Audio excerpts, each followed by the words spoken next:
Hello friends, sambar வைக்கிறேங்க. வெந்தயம் போட்டு, வெந்தயக்கீரை போட்டு பருப்பு வேக வச்சு வெந்துட்டுருக்குது. அதில் தக்காளி, கருவேப்பிலை, இது பெருங்காயப்பொடி, வெங்காயம் எல்லாமே போட்டிருக்குறேங்க. மஞ்சத்தூள் நல்லா வெந்துருச்சு. ரேஷன் பருப்பு தாங்க, நல்லாயிருக்கும். வெங்காயம் அரியணுங்க, உளிச்சு வச்சுருக்கிறேன். வெந்தயக்கீரை சாம்பார். இது வீட்டில் செடியில் இருந்ததுங்க, ஒரு பிடிச்சிட்டு இருந்தது, பிடுங்கிட்டு வந்து வச்சுருக்கிறேன். புளி கரைச்சி வச்சுருக்கிறேன். நம்ம வெங்காயம் அரிஞ்சு கீரை போட்டு தாளிச்சிக்கலாம். பருப்பு போட்டிருக்கிறேங்க, சாம்பார் வச்சுருக்கிறேன். பருப்பு வெந்துட்டுருக்குது. அதில் தக்காளி, கருவேப்பிலை, மஞ்சத்தூள் இதெல்லாம் போட்டிருக்கிறேன். வெங்காயம் 2 போட்டிருக்கிறேன், வெந்துட்டுருக்குது. தக்காளி போட்டிருக்கேன்.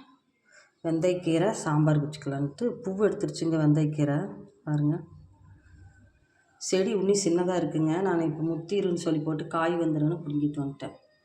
வெங்காயம் அரியணுங்க, உளிச்சு வச்சுருக்கிறேன். சின்ன வெங்காயம் புளி கரைச்சி வச்சுருக்கிறேன். நம்ம வெங்காயம் அரிஞ்சு தாளிச்சிக்கலாம். பருப்பு வெந்துருச்சு. மிளகாத்தூள் போட்டுக்கலாங்க. சாம்பார் பொடி இது நானே வீட்டில் அரைச்ச பொடி. அவ்வளோ சூப்பராக இருக்குங்க குழம்புகள்லாம். அந்த வீடியோ கூட போட்டிருப்பேன் நான்.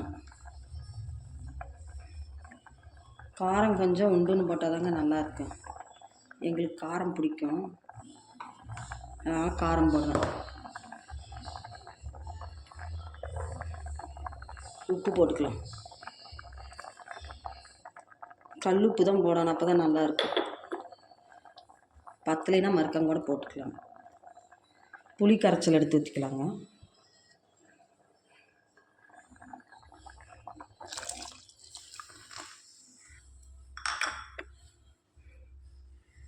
நல்லா வேகட்டுங்க.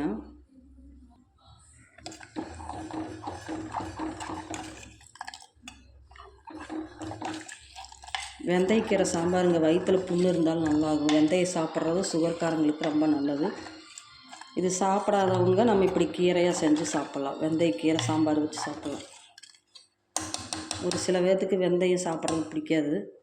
வெறும் வயிற்றில் சாப்பிட்டா சுகர் நல்லாகும், குறையுங்க, கண்ட்ரோலாகவும் இருக்கும். ஆனால் எங்கள் வீட்டில் சுகர் இருக்குது. அவர் வெந்தயம் அப்படி சாப்பிட்றதில்ல. சரி, கீரை போட்டு நான் வீட்லேயே போட்டேங்க. அது நல்லா முளைச்சி வந்துருச்சு. அதை பிடுங்கிப்போ நான் ஒரு பிடிச்சூடு வந்ததுங்க, பிடுங்கி அரிஞ்சு வச்சுருக்கிறேன். வாசமாக நல்லா இருக்குங்க. வெங்காயம் அரிஞ்சிட்டேன், தாளிக்கலாம். வடை சட்டி வச்சுட்டேங்க, எண்ணெய் ஊற்றி கடுகு போட்டு தாளிக்கலாம். பருப்பு மிளகாத்தூள் போட்டுக்கிறேங்க, நல்லா வேகட்டும். அடுப்பு பற்ற வச்சுருக்கிறேன், தாளிச்சிக்கலாம்.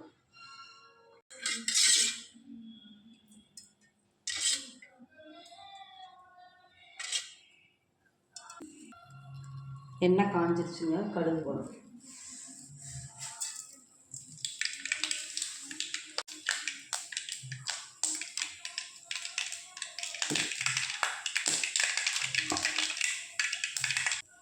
கடுகு நல்லா பொரியணும், அப்போ தான் இல்லை கசக்கும் கடுகு. ஒரு சில பேர்த்துக்கு கடுகு பிடிக்காது, எனக்கு பிடிக்காதுங்க. நல்லா பொரிஞ்ச பின்னாடி தான் நான் போடுவேன். வெங்காயம் போட்டுக்கலாம். வெங்காயம் கருவேப்பிலை போட்டுக்கலாம்.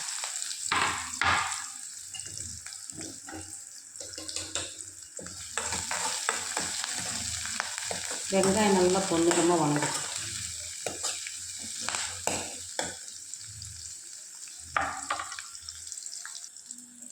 வெங்காயம் நல்லா வணங்கிடுச்சுங்க, கீரை போட்டுக்கலாம்.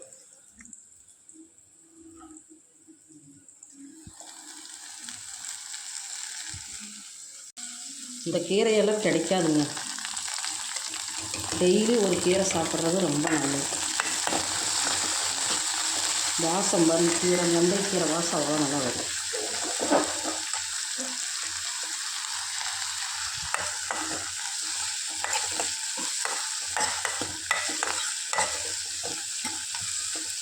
நான் கொஞ்சம் இருந்தாலும் வீண் பண்ணாமல் குழம்புக்கு வச்சுருவேங்க. நல்லா வணங்கு.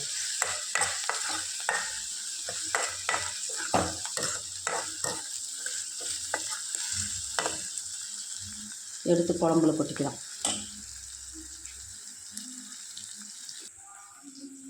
குழம்பு நல்லா கொதிக்குதுங்க, நம்ம எடுத்து கொட்டிக்கலாம்.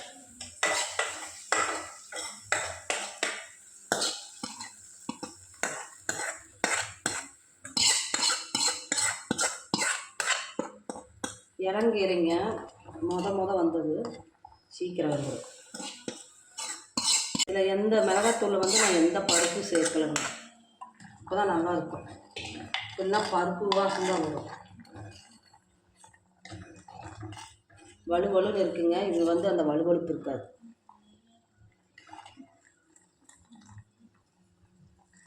இந்த குழம்புல வலுவலுப்பு இருக்காதுங்க. பருப்பு எந்த பருப்பு, அரிசி, கடுகு எதுவும் சேர்க்கலாம். சாம்பார் பொடி அவ்வளோ டேஸ்ட்டாக இருக்குங்க.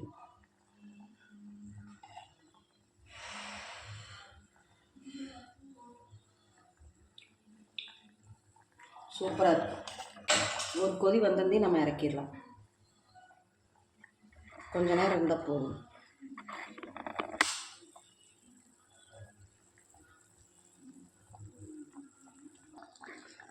சாம்பார் ரெடி ஆயிடுச்சுங்க. வெந்தய சாம்பார், வெந்தயக்கீரை சாம்பார்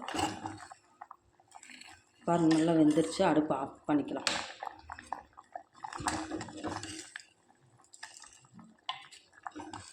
இது அவ்வளோ டேஸ்ட்டாக இருக்குங்க.